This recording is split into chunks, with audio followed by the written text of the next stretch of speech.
அனைவருக்கும் வணக்கம். முப்படை உங்களை அன்புடன் வரவேற்கிறது. இன்றைக்கி நம்ம ஃபைட்டர் சீரீஸில் என்ன பார்க்க போகிறோம் அப்படின்னு பார்த்தீங்கன்னா ஸோ ஹிஸ்ட்ரி நேற்று பார்த்தீங்கன்னா பார்த்துருப்போம். மீதி ரிமைனிங் இருக்கிறது மாடர்ன் இந்தியாவில் மீதி ரிமைனிங் இருக்கிறது இன்றைக்கி பார்க்கப்போம். ஓகேங்களா? ஸோ மாடர்ன் இந்தியா ப்ளஸ் முக்கியமான ஒரு மிடிவல் இந்தியாவிலேருந்து ஒரு சில 10 கொஸ்டின் பார்த்தீங்கன்னா எடுத்திருக்கோம். ஓகே, ஸோ ரெண்டுமே பார்த்தீங்கன்னா பார்க்க போகிறோம். அதில் ஃபஸ்ட்டு கொஸ்டின் பாருங்கள். Who are the first Europeans to come to India for trade? வணிகம் செய்வதற்காக ஐரோப்பா கண்டத்திலிருந்து இந்தியாவிற்கு வந்த முதல் நாடு எது அப்படின்னு பார்த்தீங்கன்னா கேட்குறாங்க. எந்த நாடு வந்தது அப்படின்னு பார்த்தீங்கன்னா போர்ச்சுகீசியர்கள் தான் பார்த்தீங்கன்னா வந்தாங்க. போர்ச்சுகீசியர்களில் ஃபர்ஸ்ட் பார்த்தீங்கன்னா அந்த பார்த்தோலோமியோ டியாஸ் என்ன பண்ணியிருப்பார் அப்படின்னு பார்த்தீங்கன்னா தென் ஆப்பிரிக்காவினுடைய கேப் ஆஃப் குட் ஹோப் நன்னம்பிக்கை முனை வரைக்கும் பார்த்தீங்கன்னா திருப்பி ரிட்டர்ன் போயிடாரு. அதுக்கடுத்து வாஸ்கோ ட காமா பார்த்தீங்கன்னா வராரு. வரவர் எங்கே வராருன்னா பார்த்தீங்கன்னா கேலிக்கட். ஓகேங்களா? கள்ளிக்கோட்டையில் சாமரின் அப்படின்ற ஒரு மன்னர் தான் பார்த்தீங்கன்னா அவரை வரவேற்கிறார். ட்ரேட் பண்ணுறார். ட்ரேட் பண்ணிவிட்டு அதுக்கப்புறம் பார்த்தீங்கன்னா இங்கேயே கொஞ்சம் சண்டை போட்டு என்ன பண்ணுறாங்க அப்படின்னா சில பகுதிகளை பார்த்தீங்கன்னா பிடிக்கிறாங்க. ஓகேங்களா? அப்போ இந்தியாவிற்கு வந்த முதல் ஐரோப்பிய நாடு எது அப்படின்னு பார்த்தீங்கன்னா போர்ச்சுகீசியர்கள். ஓகேவா? அதுலேயும் ஃபஸ்ட்டு வந்தவர் யாருன்னா வாஸ்கோ ட காமா தான் பார்த்தீங்கன்னா வந்திருப்பார். அப்போ first question answer so D போர்ச்சுகீசியர்கள். நெக்ஸ்ட் ரெண்டாவது கொஸ்டின் பாருங்கள். Who are the last Europeans to come to India for trade? அதாவது இந்தியாவில் கடைசியாக வந்தவங்க எந்த ஐரோப்பிய நாட்டினர் அப்படின்னு கேட்குறாங்க. ஸோ ஃபஸ்ட்டு வந்தவங்க பார்த்தீங்கன்னா போர்ச்சுகீசியர்கள். என்னது? போர்ச்சுகீசியர்கள். ரெண்டாவது பார்த்தீங்கன்னா டச்சுக்காரர்கள். மூணாவது பார்த்தீங்கன்னா ஆங்கிலேயர்கள். யார்? ஆங்கிலேயர்கள். நாலாவது பார்த்தீங்கன்னா டேனியர்கள். நாலாவது யார்? டேனியர்கள். ஐந்தாவது பார்த்தீங்கன்னா ஃப்ரெஞ்சுக்காரர்கள். யார் வராங்க? ஃப்ரெஞ்சு. ஓகேவா? ஸோ அப்போ கடைசியாக வந்தவங்க யார் அப்படின்னு கேட்டாங்க அப்படின்னு பார்த்தீங்கன்னா ஸோ ஃப்ரெஞ்சுக்காரர்கள் தான் பார்த்தீங்கன்னா வருவாங்க. ஓகேங்களா? ஸோ இதில் பார்த்தீங்கன்னா இந்த போர்ச்சுகீசியர்கள் டச்சுக்காரர்கள்கிட்ட தோத்துட்டு இந்தியா விட்டு வெளியே போயிடுவாங்க. டச்சுக்காரர்கள் ஆங்கிலேயர்கிட்ட தோத்துட்டு பார்த்தீங்கன்னா இந்தியா விட்டு வெளியே போயிடுவாங்க. டேனியர்கள் ஆங்கிலேயர்கிட்ட தோத்துட்டு பார்த்தீங்கன்னா இந்தியா விட்டு என்ன பண்ணுறாங்கன்னா வெளியே போயிடுறாங்க. கடைசியாக ஃப்ரெஞ்சுக்காரங்களுக்கும் ஆங்கிலேயர்களுக்கும் பார்த்தீங்கன்னா சண்டை நடக்கும். இதுதான் பார்த்தீங்கன்னா கர்நாடக போர்கள் அப்படின்னு சொல்லுவாங்க. ஓகேவா? பிரெஞ்சுக்காரர்கள் ஆங்கிலேயர்கள் கடைசியாக சண்டை போடுறாங்க. அதுலேயும் பார்த்தீங்கன்னா பிரெஞ்சுக்காரங்களை யார் தோக்கடிச்சிடறாங்க? ஆங்கிலேயர்கள் தோக்கடிச்சிடறாங்க. அதுக்கப்புறமா ஆங்கிலேயர்கள் பார்த்தீங்கன்னா ஆப்போனண்ட்டே இல்லாத டீமாக பார்த்தீங்கன்னா மாறிடுறாங்க. யார்? ஆங்கிலேயர்கள். ஓகேங்களா? ஆனால் இவங்க எல்லாருமே என்ன பண்ணியிருக்காங்க? அடிச்சிருக்காங்க. யார் அடிச்சிருக்கிறது? ஆங்கிலேயர்கள் அடித்து துரத்திட்டாங்க. எங்கேருந்து? இந்தியாவிலேருந்து. அப்போ கடைசியாக வந்தவங்க யார் அப்படின்னு பார்த்தீங்கன்னா ஃப்ரெஞ்சுக்காரங்க தான் பார்த்தீங்கன்னா கடைசியாக வந்தவங்க. ஓகேங்களா? அதே மாதிரி ஸோ இதிலே இன்னொரு கொஸ்டின் கூட கேட்கலாம். இதிலே என்னென்னா ஐரோப்பாவிலேருந்து ஃபஸ்ட்டு வந்தவங்க யார்? போர்ச்சுகீசியர்கள். கடைசியாக போனவங்க யாருன்னு கேட்டாங்கன்னா கூட போர்ச்சுகீசியர்கள் தான். ஓகேங்களா? ஸோ அப்படின்னு சொல்கிறோம் அப்படின்னு பார்த்தீங்கன்னா கோவா அப்படின்றது பார்த்தீங்கன்னா போர்ச்சுகீசியர்களுடைய பகுதி. கடைசியாக சுதந்திரம் கொடுத்துட்டு பின்னாடி கோவாவை 1962 தான் நம்ம என்ன பண்ணுவோம் அப்படின்னு பார்த்தீங்கன்னா ஸோ போர்ச்சுகீசியர்கள்லேருந்து வாங்குவோம். ஓகேவா? அதனால் ஃபஸ்ட்டு வந்தவங்க கடைசியாக போனவங்க யாருன்னு கேட்டாங்கன்னா ஸோ இவங்க தான் போர்ச்சுகீசியர்கள் தான் போயிருப்பாங்க. நெக்ஸ்ட்டு ஸோ மூணாவது கொஸ்டின் பாருங்கள். த 1857 revolt was started on dash. ஓகேங்களா? 1857ஆம் ஆண்டு போர் எந்த நாளில் ஸ்டார்ட் ஆச்சு அப்படின்னு கேட்குறாங்க. எந்த நாளில் ஸ்டார்ட் ஆச்சு அப்படின்னா 10 மே அந்த 1857 தான் பண்ண ஸ்டார்ட் ஆச்சு. ஸோ இப்போ தான் இந்த டேட்டில் தான் பார்த்தீங்கன்னா இந்த டேட்டுக்கு அடுத்த நாள் 11 மே 1857 பார்த்தீங்கன்னா பகதூர் ஷா II முகலாய பிற்கால முகலாயர்களில் கடைசி பேரரசர் அவர் தான். ஸோ அவரை பார்த்தீங்கன்னா இந்தியாவினுடைய தலைவராக பார்த்தீங்கன்னா தேர்ந்தெடுக்கிறாங்க. இந்தியாவினுடைய பேரரசர் அப்படின்னு தேர்ந்தெடுக்கிறாங்க. கடைசியாக அவரையும் பார்த்தீங்கன்னா என்ன பண்ணுறாங்கன்னா ரங்கூனுக்கு நாடு கடத்திட்டு 1862 அங்கேயே புற்றுநோயால் என்ன ஆகிறாருன்னா மரணம் அடைஞ்சிடறாரு. ஓகேவா? அப்போ மூணாவது கேன்சர் பார்த்தீங்கன்னா 10 மே அப்படின்னு சொல்லுவாங்க. நெக்ஸ்ட் நாலாவது பாருங்க. Who was declared as a leader of the 1857 revolt in India? ஓகேங்களா?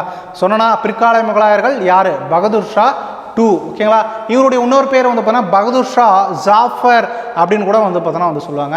அப்போ நாலாவது கேன்சர் பார்த்தீங்கன்னா ஏ பகதூர் ஷா II அப்படின்னு சொல்லுவாங்க. நெக்ஸ்ட் அஞ்சாவது பாருங்க. The revolt of 1857 at Delhi was lead by. ஓகேங்களா? டெல்லியில் ஆங்கிலேயரை எதிர்த்து போரிட்ட இந்திய மன்னர் யார் அப்படின்னு கேட்டிருக்காங்க.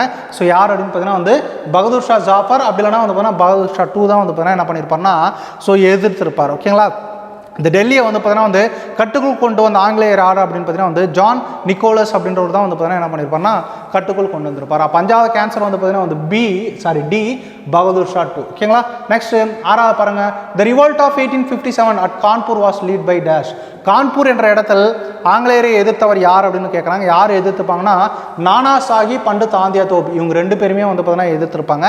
அதுலேயும் குறிப்பாக இந்த தாந்தியா தோப் பார்த்தீங்கன்னா ஜான்சி ராணி லக்ஷ்மி பாய்க்கும் பார்த்தீங்கன்னா ஹெல்ப் பண்ணுறாங்க. ஓகேங்களா? பிற்காலத்தில் தாந்தியா தோப்பையும் என்ன பண்ணுறாங்கன்னா ஆங்கிலேயர்கள் கொண்டுறாங்க. அப்போ ஆறாவது கேன்சர் பார்த்தீங்கன்னா சி ரெண்டு பேருமே தான் வந்து பார்த்தீங்கன்னா கான்பூரில் என்ன பண்ணுறாங்க அப்படின்னா வந்து ஸோ சண்டை போடுறாங்க. ஓகேவா? அப்போ ஆறாவது கேன்சர் என்னது? சி, ஏ மற்றும் பி. நெக்ஸ்ட் ஏழாவது பாருங்க, the revolt of 1857 at Jhansi was lead by dash. ஓகேங்களா? ஸோ ஜான்சி அப்படின்றது வந்து பார்த்தீங்கன்னா ஒரு இடம். ஓகேங்களா? அந்த இடத்துல ஆட்சி பண்ணிட்டு இருந்தவங்க தான் யார் அப்படின்னு பார்த்தீங்கன்னா வந்து லக்ஷ்மி பாய். ஓகேங்களா? ராணி லக்ஷ்மி பாய் பின்னாட்களில் வந்து பார்த்தீங்கன்னா வீரமரணம் அடைஞ்சிருப்பாங்க. அந்த போரில் வந்து பார்த்தீங்கன்னா வந்து வீரமாக சண்டை போட்டு அதுக்கப்புறம் வந்து கொலை பண்ணியிருப்பாங்க யார்? ஆங்கிலேயர்கள். அதனால தான் அவங்களுடைய பேரே ஜான்சி ராணின்னு வச்சுருப்பாங்க. இடத்தோட பேரை சேர்த்திருப்பாங்க. அதுக்கு முன்னாடி வரைக்கும் அவங்க ராணி லக்ஷ்மி பாய் தான் வச்சுருப்பாங்க.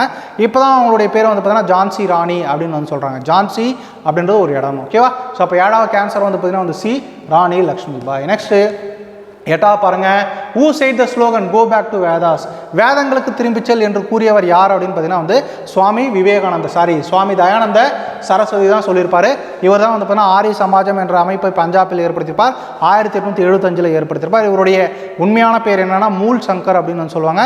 இவர் எழுதிய புத்தகத்தின் பேர் வந்து சத்யார்த்த பிரகாஷ் அப்படின்னு சொல்லுவாங்க. அப்போ எட்டாவது கேன்சர் வந்து பார்த்தீங்கன்னா டி, தயானந்த சரஸ்வதி. நெக்ஸ்ட் ஒன்பதாவது பாருங்க, who established Mohammedan Anglo Oriental college. ஓகேங்களா? அலிகார் மூவ்மெண்ட் அப்படின்னு சொல்லிட்டு நேற்று பார்த்துருப்போம். அலிகார் மூவ்மெண்ட் என்ன அப்படின்னு பார்த்தீங்கன்னா வந்து ஸோ ஆங்கிலேயர்களுக்கு சப்போர்ட் பண்ணுற மாதிரி இஸ்லாமியர்கள் வந்து பார்த்தீங்கன்னா ஸோ அந்த மேற்கத்திய கல்வியை வந்து பார்த்தீங்கன்னா பயிற்றுருப்பாங்க. அதுதான் வந்து பார்த்தீங்கன்னா வந்து அலிகார் மூவ்மெண்ட். அலிகார் அப்படின்ற இடம் வந்து பார்த்தீங்கன்னா எங்கே இருக்குன்னா உத்தரப்பிரதேசில் இருக்குது. அங்கே உருவான காலேஜ் தான் வந்து பார்த்தீங்கன்னா வந்து முகமதியன் ஆங்கிலோ ஓரியன்டல் காலேஜ். பின்னாட்களில் வந்து பார்த்தீங்கன்னா வந்து இது அலிகார் யூனிவர்சிட்டியாக வந்து பார்த்தீங்கன்னா வந்து அதாவது தகுதி உயர்த்தப்பட்டிருக்கும். இதை ஏற்படுத்தியவர் யார் அப்படின்னா சார் சையத் அகமது கான் தான் வந்து என்ன பண்ணியிருப்பார்னா வந்து ஸோ ஏற்படுத்தியிருப்பார். ஓகே, இந்த காலேஜை உருவாக்குனவரே அவர் தான். அப்போ 9வது கேன்சர் வந்து பார்த்தீங்கன்னா டி, சையத் அகமது கான். நெக்ஸ்ட் 10வது பாருங்க, in which year Prarthana Samaj established. Prarthana சமாஜை தோற்றுவித்தவர் யார் அப்படின்னா ஆத்மராம் பாண்டுரங். ஓகேங்களா? மகாராஷ்டிராவில் சமூக சீர்திருத்தத்தை ஏற்படுத்துறது எங்களுடைய முக்கிய கொள்கையாக வந்து பார்த்தீங்கன்னா இருந்தது. அதாவது கலப்பு திருமணம், அதே மாதிரி வந்து பார்த்தீங்கன்னா சமபந்தி, அதே மாதிரி வந்து பார்த்தீங்கன்னா வந்து விதவைகள் மறுமணம், இதெல்லாம் வந்து பார்த்தீங்கன்னா வந்து இந்த பிரார்த்தனா சமாஜம் பண்ணிட்டு இருந்தாங்க. இதில் முக்கியமான தலைவராக இருந்தவர் யார் அப்படின்னு பார்த்தீங்கன்னா வந்து எம்ஜி ரானடே அப்படின்றவர். ஓகேங்களா? இந்த அவர் எம்ஜி ரானடே அப்படின்றவர் ஒரு நீதிபதி. அவர் இந்த அமைப்பில் இணைஞ்சு வந்து பார்த்தீங்கன்னா வந்து ஸோ நிறைய நல்ல விஷயங்கள்லாம் வந்து பார்த்தீங்கன்னா பண்ணியிருப்பார். அப்போ 10வது கேன்சர் வந்து பார்த்தீங்க அப்படின்னா வந்து ஸோ 1867 தான் வந்து பார்த்தீங்கன்னா இது நடந்தது. ஓகேவா? அந்த அமைப்பை ஏற்படுத்தினாங்க. யார் ஏற்படுத்தினாங்க அப்படின்னா ஆத்மராம் பாண்டுரங் அப்படின்றவர் ஏற்படுத்தியிருப்பார். ஓகே, இப்போ 10வது கேன்சர் வந்து பார்த்தீங்கன்னா வந்து பி, 1867. நெக்ஸ்ட் 11வது பாருங்க, dash has been called the architect king. ஓகேங்களா? கட்டடக்கலையின் அரசர் என்று அழைக்கப்படுவது முகலாயர் யார் அப்படின்னு கேட்டிருக்காங்க. யார் அப்படின்னு பார்த்தீங்கன்னா ஷாஜகான். ஷாஜகானுடைய உண்மையான பேர் வந்து பார்த்தீங்கன்னா வந்து குர்ரம். இவர் தான் வந்து பார்த்தீங்கன்னா வந்து செங்கோட்டை, தாஜ்மஹால் இந்த மாதிரி முகலாயர் ஆட்சி காலத்தில் நிறைய கட்டடங்களை வந்து பார்த்தீங்கன்னா கண்டதுனால இவர் வந்து கட்டடக்கலையின் அரசர் என்று அழைக்கப்படுகிறார். ஆர்கிடெக்ட் கிங் அப்படின்னா வந்து பார்த்தீங்கன்னா வந்து ஷாஜகான் அப்படின்னு வந்து சொல்லுவாங்க. ஓகேவா? இப்போ 11வது கேன்சர் வந்து பார்த்தீங்கன்னா வந்து ஏ, ஷாஜகான். நெக்ஸ்ட் 12வது பாருங்க, அவுரங்கசீப் த முகல் எம்பரர் டைடின். ஓகேங்களா? ரொம்ப ரொம்ப ரொம்ப ரொம்ப முக்கியமானது. ஷாஜகானுடைய பையன் தான் வந்து பார்த்தீங்கன்னா அவுரங்கசீப். அவர் எப்போ இறந்தாங்க அப்படின்னு கேட்குறாங்க. எப்போ இறந்தாங்கன்னா 1707 வந்து பார்த்தீங்கன்னா வந்து இறந்தார். ஸோ இது ரொம்ப முக்கியமான ஒரு பார்ட். ஓகேங்களா? 1707. ஓகேவா? இவர் இறந்த பின்னாடி தான் வந்து பார்த்தீங்கன்னா என்ன நடந்திருக்கும் அப்படின்னா வந்து அந்த முற்கால முகலாயர்களுடைய ஆட்சி வந்து பார்த்தீங்கன்னா நிறைவு வரும். இவருக்கு பின்னாடி வரவங்களாம் பிற்கால முகலாயர்கள். அவங்கெல்லாம் எப்படி இருந்திருப்பாங்கன்னா பேரளவுக்கு வந்து பார்த்தீங்கன்னா இருந்திருப்பாங்க. ஓகேவா? ஸோ அப்போ 12வது கேன்சர் வந்து பார்த்தீங்கன்னா வந்து சி, 1707. ஸோ நெக்ஸ்ட் கொஸ்டின் பாருங்க, 13th ஒன், ஹூ பில்ட் தின்பனா என்ற கட்டடத்தை கட்டியவர் யார் அப்படின்னு வந்து பார்த்தீங்கன்னா கேட்டிருக்காங்க. யார் கட்டினாங்க அப்படின்னு பார்த்தீங்கன்னா வந்து ஹுமாயூன் யாருடைய பையன் அப்படின்னு பார்த்தீங்கன்னா வந்து பாபருடைய பையன் தான் வந்து பார்த்தீங்கன்னா ஹுமாயூன். முகலாயர்களில் வந்து பார்த்தீங்கன்னா வந்து 2வது மன்னராக வந்தவர் தான் யார் அப்படின்னு பார்த்தீங்கன்னா ஹுமாயூன். இவருடைய ஆட்சி காலத்தில் தான் வந்து பார்த்தீங்கன்னா வந்து ஷெர்ஷா ஷூர் அப்படின்றவர் வந்து பார்த்தீங்கன்னா நடுவில் ஒரு 10 வருஷம் வந்து பார்த்தீங்கன்னா வந்து ஆட்சி பண்ணியிருப்பார். ஓகேங்களா? அவர் வந்து பார்த்தீங்கன்னா ஒரு ஆப்கானியர். பின்னாட்களில் வந்து பார்த்தீங்கன்னா வந்து திருப்பி இவரே வந்து ஆட்சி பிடிப்பார். ஆட்சி பிடிச்சு வந்து பார்த்தீங்கன்னா வந்து ஸோ படிக்கட்டிலிருந்து வந்து பார்த்தீங்கன்னா கீழே விழுந்து இறந்துருவார். ஓகேவா? இவருடைய பையன் தான் வந்து யார் அப்படின்னு பார்த்தீங்கன்னா வந்து அக்பர். ஹுமாயூனுடைய பையன் தான் யார்? அக்பர். ஓகேவா? ஸோ அப்போ 13வது கேன்சர் வந்து பார்த்தீங்கன்னா வந்து ஏ, ஹுமாயூன் அப்படின்னு வந்து சொல்லுவாங்க. நெக்ஸ்ட் 14வது பாருங்க, dash court was adorned by Navaratnam 9 jewels of Akbar consisting of Birbal, Todarmal and Abul Fazal. ஓகேங்களா? அதாவது நவரத்தினங்கள் யாருடைய அவையில் இருந்தது, எந்த முகலாய அவையில் இருந்தது அப்படின்னு பார்த்தீங்கன்னா வந்து அக்பருடைய அவையில் தான் வந்து பார்த்தீங்கன்னா வந்து இருந்தது. ஸோ இதில் வந்து பார்த்தீங்கன்னா ரொம்ப முக்கியமானவர்கள் பீர்பால். இவர் வந்து இந்து. ஓகேங்களா? அவர் வந்து அக்பர் வந்து பார்த்தீங்கன்னா வந்து இஸ்லாம் மதத்தை சார்ந்தவர். ரொம்ப முக்கியமான ஒரு மத நல்லிணக்கத்தை வந்து பார்த்தீங்கன்னா வந்து அக்பர் வந்து என்ன பண்ணார்னா வந்து ஃபாலோ பண்ணார். ஓகேங்களா? தோடர்மால், அபுல் ஃபாசல். இந்த அபுல் ஃபாசல் தான் பார்த்தீங்கன்னா வந்து அக்பரினுடைய சுயசரிதை எழுதியவர் யார் அப்படின்னு பார்த்தீங்கன்னா இந்த அபுல் ஃபாசல் தான் வந்து பார்த்தீங்கன்னா எழுதியிருப்பார். ஸோ இந்த மாதிரி 9 நவரத்தினங்கள் வந்து யாருடைய அவையில் இருந்ததுன்னா அக்பர். இதுக்கு முன்னாடி நவரத்தினங்கள் நம்ம பார்த்துருப்போம் ஓகேங்களா. யாருடைய அவையில் இருந்ததுன்னா சந்திரகுப்தா 2ல வந்து பார்த்தீங்கன்னா வந்து இருந்தது. அதே மாதிரி வந்து பார்த்தீங்க அப்படின்னா வந்து அஷ்டத கஜங்கள் அப்படின்றது வந்து பார்த்தீங்கன்னா கிருஷ்ணதேவராயருடைய அவையில் வந்து பார்த்தீங்கன்னா இருக்கும். அதே மாதிரி அஷ்டபிரதான் அப்படின்றது வந்து பார்த்தீங்கன்னா வந்து சிவாஜியினுடைய அவையில் வந்து பார்த்தீங்கன்னா வந்து இருக்கும் ஓகேவா. இதெல்லாம் வந்து ஆர்மியில் ஸோ முக்கியமாக கேட்கக்கூடிய கேள்விகள் தான் ஓகேவா. ஸோ அப்போ 14வது கேன்சர் வந்து பார்த்தீங்கன்னா வந்து சி அக்பர் அப்படின்னு வந்து சொல்லுவாங்க. நெக்ஸ்ட் 15வது பாருங்க, ஹூ பில்ட் ஃபெதாபூர் சிக்ரி. ஃபெதாபூர் சிக்ரி அப்படின்னா வந்து ஸோ வெற்றியின் நகரம், குஜராத்தை வென்றுட்டு பின்னாடி வந்து பார்த்தீங்கன்னா அக்பர் கட்டின பில்டிங் தான் வந்து பார்த்தீங்கன்னா வந்து ஃபெதாபூர் சிக்ரி அப்படின்னு வந்து சொல்லுவாங்க. அப்போ 15வது கேன்சர் வந்து பார்த்தீங்கன்னா வந்து ஏ அக்பர் அப்படின்னு சொல்லுவாங்க ஓகேவா. ஸோ நெக்ஸ்ட் 16வது பாருங்க, who built Humayun's tomb at Delhi. ஓகேங்களா, ஹுமாயூனுடைய கல்லறையை கட்டினவர் யார் அப்படின்னு பார்த்தீங்க அப்படின்னா அவருடைய மகன் அக்பர் தான் வந்து பார்த்தீங்கன்னா கட்டியிருப்பாரு ஓகேங்களா. ஏன்னா ஹுமாயூன் இறக்கும்போது அக்பருக்கு வயசு வந்து பார்த்தீங்கன்னா வெறும் 13 தான் ஓகேங்களா.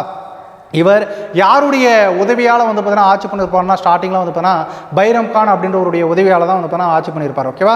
ஸோ பின்னாட்களில் வந்து பார்த்தீங்கன்னா வந்து பைரம் கானுக்கு அடுத்து இவரே வந்து என்ன பண்ணுவார் அப்படின்னா வந்து ஸோ முழு பொறுப்பையும் ஏற்றுட்டு வந்து பார்த்தீங்கன்னா வந்து ஆட்சி பண்ணுவார். மிக சிறந்த அரசராக இருந்தார் யார் அப்படின்னா வந்து அக்பர். அப்போ 16வது கேன்சர் வந்து பார்த்தீங்கன்னா வந்து டி அக்பர் அப்படின்னு சொல்லுவாங்க. நெக்ஸ்ட் 17வது பாருங்க, who built the Red Fort. செங்கோட்டையை கட்டியவர் யார் அப்படின்னு பார்த்தீங்கன்னா வந்து ஷாஜகான். அதனால தான் வந்து பார்த்தீங்கன்னா இவரை கட்டடக்கலையின் அரசர் என்று அழைக்கப்படுகிறார். இந்த செங்கோட்டை எங்கே இருக்குன்னா டெல்லியில் இருக்குது. இந்த செங்கோட்டையில் தான் நம்ம இப்போ சுதந்திர தினம் குடியரசு தினத்துக்கு வந்து பார்த்தீங்கன்னா இந்த கோட்டையில் தான் நம்ம என்ன பண்ணுறோம் அப்படின்னு பார்த்தீங்கன்னா வந்து செலிப்ரேட் பண்ணுறோம். அப்போ 17வது கேன்சர் வந்து பார்த்தீங்கன்னா வந்து சி ஷாஜகான் அப்படின்னு வந்து சொல்லுவாங்க. நெக்ஸ்ட் 18வது பாருங்க, ஹூ பில்ட் த தாஜ்மஹால். தாஜ்மஹாலை கட்டியவர் யார் அப்படின்னு கேட்டிங்கன்னா வந்து ஸோ ஷாஜகான் தான் கட்டியிருப்பார் ஓகேங்களா. அவருடைய மனைவி மும்தாஜுக்காக வந்து பார்த்தீங்கன்னா என்ன பண்ணியிருப்பார்னா வந்து இந்த தாஜ்மஹாலை கட்டியிருப்பார். ஸோ பின்னாட்களில் வந்து பார்த்தீங்க அப்படின்னா வந்து தாஜ்மஹால் அப்படின்றது ஆக்சுவலாக வந்து பார்த்தீங்கன்னா ஒரு சமாதி. யாருன்னா மும்தாஜ் அதே மாதிரி ஷாஜகான், இவங்க 2 பேரையும் வந்து பார்த்தீங்கன்னா அதுக்குள்ளே தான் புதைச்சி வச்சுருப்பாங்க. ஃபஸ்ட்டு மும்தாஜை தான் புதைச்சாங்க. பின்னாட்களில் வந்து பார்த்தீங்கன்னா வந்து இந்த ஷாஜகான் இறந்த உடனே ஷாஜகானையும் வந்து பார்த்தீங்கன்னா அதே குழிக்குள்ளே தான் என்ன பண்ணியிருப்பாங்கன்னா புதைச்சிருப்பாங்க ஓகேவா. அது இப்போது உலக அதிசயத்தில் ஒன்றாக இருக்கிறது. இப்போ 18வது கேன்சர் வந்து பார்த்தீங்கன்னா வந்து ஏ ஷாஜகான். நெக்ஸ்ட் 19வது பாருங்கள், who is known as Alamgir. இது ரொம்ப ரொம்ப ரொம்ப முக்கியமானது ஓகேங்களா. ஆலம்கீர் அப்படின்னா வந்து உலகை வெல்பவன் என்ற அர்த்தம் ஓகேங்களா. ஆலம்கீர்னா கான்கரர் ஆஃப் த வேர்ல்டு அப்படின்னு வந்து சொல்லுவாங்க. அப்படின்ற ஒரு பட்டத்தை உரியவர் யார் அப்படின்னு பார்த்தீங்கன்னா வந்து அவுரங்கசீப் தான் வந்து பார்த்தீங்கன்னா உரியவர். ஸோ அவுரங்கசீப் தான் அந்த ஷாஜகானை என்ன பண்ணிருப்பாருன்னா நிறைய கொடுமைப்படுத்தி தான் கடைசியாக வந்து பார்த்தீங்கன்னா மன உளைச்சல தான் அவர் வந்து பார்த்தீங்கன்னா இறந்துருப்பார் ஓகேங்களா. ஸோ இந்த அவுரங்கசீப் வந்து பார்த்தீங்கன்னா வந்து ஒரு மதவாதி, அதே மாதிரி கொடுங்கோலன் அப்படின்னு கூட வந்து பார்த்தீங்கன்னா வந்து சொல்லுவாங்க. அந்த அளவுக்கு மோசமானவர் ஓகேங்களா. குரு தேஜ் அதாவது சீக்கிய குருக்களை கூட என்ன பண்ணியிருப்பார் அப்படின்னு பார்த்தீங்கன்னா வந்து ஸோ இவர் வந்து பார்த்தீங்கன்னா என்ன பண்ணியிருப்பார்னா வந்து கொண்டிருப்பார் ஓகே. இப்போ 19வது கேன்சர் வந்து பார்த்தீங்கன்னா வந்து C Aurangzeb okay. So next last question பாருங்கள், ஹூ கேப்சூர்ட் அண்ட் எக்ஸிக்யூட்டட் குரு தேஜ் பகதூர். ஓகேங்களா, குரு தேஜ் பகதூர், இந்த குரு தேஜ் பகதூர் எந்த மதத்தை சார்ந்தவர்னா சீக்கிய மதத்தை சார்ந்தவர். இவரை வந்து பார்த்தீங்க அப்படின்னா கொன்னவர், எக்ஸிக்யூட்டட்னா தூக்கிலிட்டவர் யார் அப்படின்னு வந்து கேட்குறாங்க. யார் பண்ணாங்க அப்படின்னு பார்த்தீங்கன்னா வந்து அவுரங்கசீப் தான் வந்து பார்த்தீங்கன்னா பண்ணாங்க ஓகேங்களா. அப்போ 20வது கேன்சர் என்ன அப்படின்னு பார்த்தீங்கன்னா வந்து பி அவுரங்கசீப். ஸோ இதுதான் நம்ம பார்த்த என்ன கொஸ்டின்ஸ்.